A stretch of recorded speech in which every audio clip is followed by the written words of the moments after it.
সকাল সকাল চলে আসলাম দাঁত মাজতে। আর আজকের ভিডিওটা দাঁত মাজা থেকেই শুরু করলাম। আর সকালের ওয়েদারটা দেখো কি সুন্দর। আসলে বাইরে একটু বেরোলে সকালে যদি একটু মর্নিং ওয়াক করা যায় তাহলে কিন্তু খুবই ভালো লাগে, তাই না? শুভ সকাল। তা সবাই কেমন আছো? আশা করি ভালো আছো, সুস্থ আছো। হ্যাপি লাইফ টুম্পার ঘরেতে তোমাদের সবাইকে স্বাগত। দয়া করে তোমাদের কাছে রিকোয়েস্ট করছি একটু ভিডিওটা পুরোপুরি দেখো, কেউ স্কিপ করে দেখো না। যদি পারো একটু ওয়াচ করে দিও, বাট অতটা কমেন্ট করার দরকার নেই যে আমার ভিডিওটা কি দেখেছো। আমার অত কমেন্ট করার কোনো প্রয়োজন নেই, কারণ আমার একটুখানি পুরো ফুল ওয়াচ করে লাইক দিয়ে একটা যদি মিষ্টি কমেন্ট করো তাতে আমি অনেকটাই সুখী। আর সবাইকে জানাই আমার যারা যারা আমার ভিডিওতে কমেন্ট করো তাদেরকে অসংখ্য ধন্যবাদ, অনেক ভালোবাসা আমাদের পরিবারের তরফ থেকে। আর তোমাদের ভিডিওগুলো আমি দেখি, আমার খুব ভালো লাগে। অনেকের কমেন্ট করতে পারি না, কমেন্ট দেখালেও কমেন্টে হাত দিলে দেখছি কমেন্ট হচ্ছে না, তা তোমরা কিছু মনে করো না, বাট আমি কিন্তু ফুল ওয়াচ করে দিই। তা যেহেতু ভিডিওটা সকাল থেকে শুরু করেছি, কাজে লেগে পড়েছি। সুব্রত স্নান করে ও বডি লোশন গায়ে দিয়ে নিচ্ছে, আর এইদিকে আমি কিন্তু সুব্রতর জন্য একটু চা বানাতে চলে গেলাম। আসলে কি বলো তো, চা পাতাটা ফুরিয়ে গেছিলো। আগের দিন তোমাদেরকে দেখালামই যে ও চা পাতা নিয়ে এসেছিলো, আমি কিন্তু ঢালতে ভুলে গেছিলাম। তা বাট ওই যে কথাতেই আছে না, সকালে কাজ করতে গেলে না, যে যখন তাড়াতাড়ি করবা তখন দেখবা এটা নেই ওটা নেই ওটা নেই এটা নেই। তাই এই যে যেহেতু আমি চা পাতাটাও নিয়ে নিলাম, যে এবার সুব্রতর জন্য একটু চা বানিয়েও নিয়ে চলে আসলাম।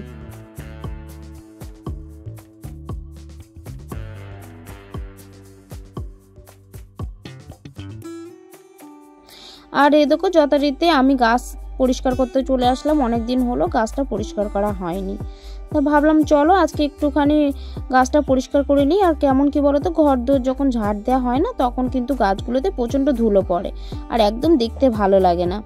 আসলে আমি তো মাটিতে কিছুই বসাইনি, এই একটাই মাটিতে বসিয়েছি। এগুলো একটু ফ্রিজের উপরে রাখি, চারিদিকে রাখি, খুবই ভালো লাগে। আর আজকে জানো তো, একটু অনেক দিন ধরে ভাবছি যে আমি একটু ফ্রিজটা পরিষ্কার করব।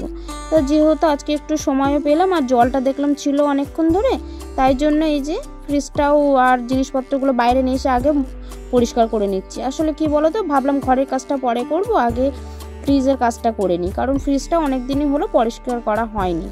আমি যখন অপারেশন করতে যাব তার কদিন আগে আমি করেছিলাম, বাট আজকে আমার 2 মাস হয়ে গেল, তারপর আর করা হয়নি বলে এই জন্য আমি এগুলো ধুয়ে আগে রোদ্রে দিয়ে শুকাতে গেলাম।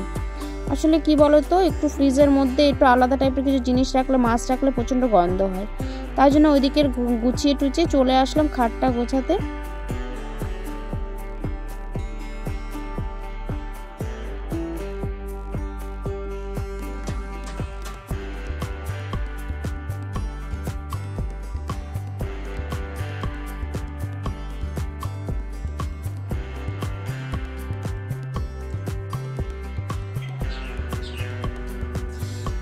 এই দেখো তারপরে হালকা করে ফ্রিজটা মুছে নিচ্ছি। প্রথমে কিন্তু একটু ভালো করে মুছেছিলাম, তারপরে একটু খাবার সোডা দিয়ে ফ্রিজটা মুছলে, শুনেছি নাকি খাবার সোডা দিয়ে ফ্রিজটা মুছলে নাকি ফ্রিজের মধ্যে কোনো রকম দুর্গন্ধ স্মেল থাকে না।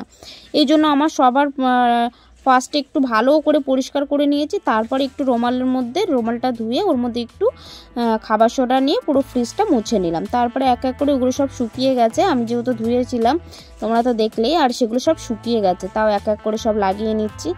আসলে কি বলতো, ফ্রিজটা যদি পরিষ্কার রাখি না, দেখতে কিন্তু সুন্দর লাগে, আর কিন্তু কোনো রকম খাবারের স্মেল বেরোয় না। আসলে অনেক সময় শুনেছিলাম যে লেবুটা কেটে রাখলেও কিন্তু খুব দারুণ একটা কাজ দেয়। তা আমি কিন্তু লেবু যখন ঘরে থাকে তখন কিন্তু একটু ফ্রিজের মধ্যে 3-4 কোয়া লেবু কেটে রেখে দিই, আর ফ্রিজে অত স্মেল বেরোয় না। আর দেখো ফ্রিজটা ফাইনালি আমার পরিষ্কার করাও হয়ে গেছে, সাজানো হয়ে গেছে।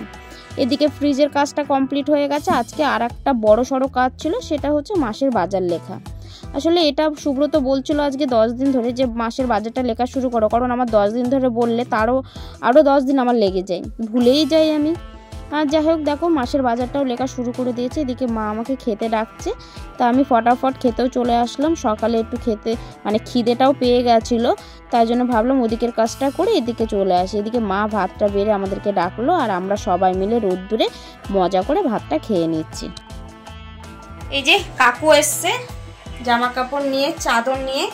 কোন চাদরটা ভালো লাগছে বুঝতে পারছি না, মাকে ডাকালাম, মা বলছে এই লাল কালারটা ভালো লাগছে, পিঙ্ক কালারটাও সুন্দর লাগছে। চলো এই লালটাই নেবো, যেহেতু লালটা দেখো কেমন কার্টুন কার্টুন সেই লাগছে দেখতে।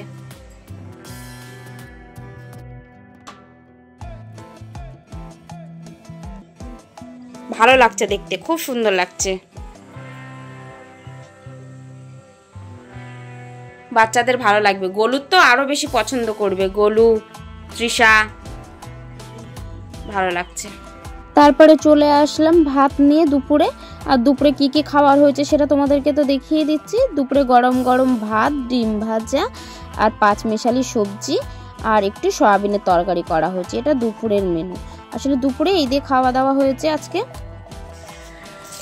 ঘরেই ছিলাম, এই একটু বেরোলাম, বাইরে একটু ঘুরছি, ঠান্ডা লাগছে। ওই যে আমার পিছন পিছন গুবলু রয়েছে, গুবলু টুপি মাথায় দিয়ে ফেলেছে। হ্যাঁ কাকা পিছন কুকুর। এই যে ফুলগুলো ঠিক সন্ধ্যাবেলায় ফোটে, কি ভাল লাগছে।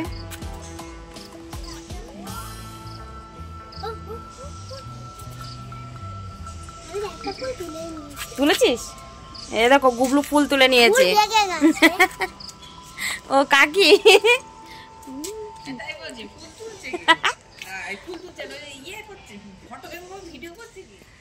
দেখো এমন টাইমে ওঠে, ঠাকুরকে এই টাইমটায় পুজো দিলে দেয়া যায়।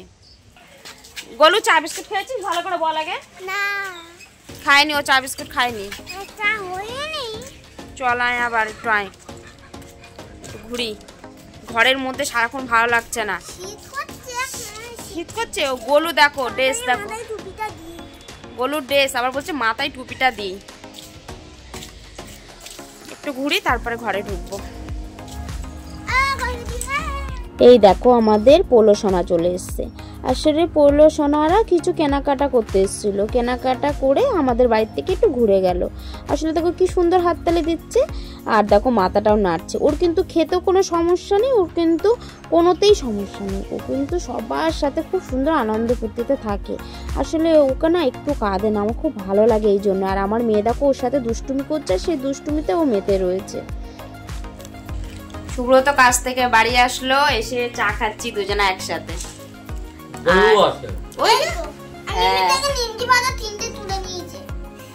আমার থেকে নিমকি ভাজা তুলে নিয়েছে। দেখো আমি দেখো কই কটা নিয়েছি, আর এর থেকে ও তুলে নিয়েছে।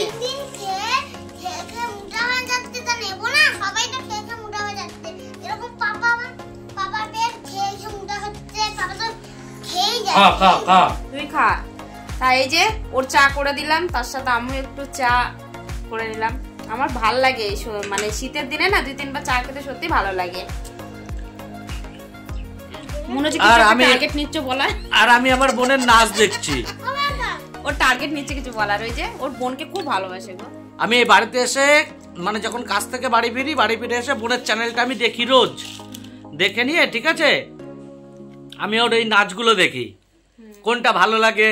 তার ভিতরে আমার কোনটা সব থেকে বেশি ভালো লেগেছে জানো, তোমাদেরকে দেখাবো একটা সময়।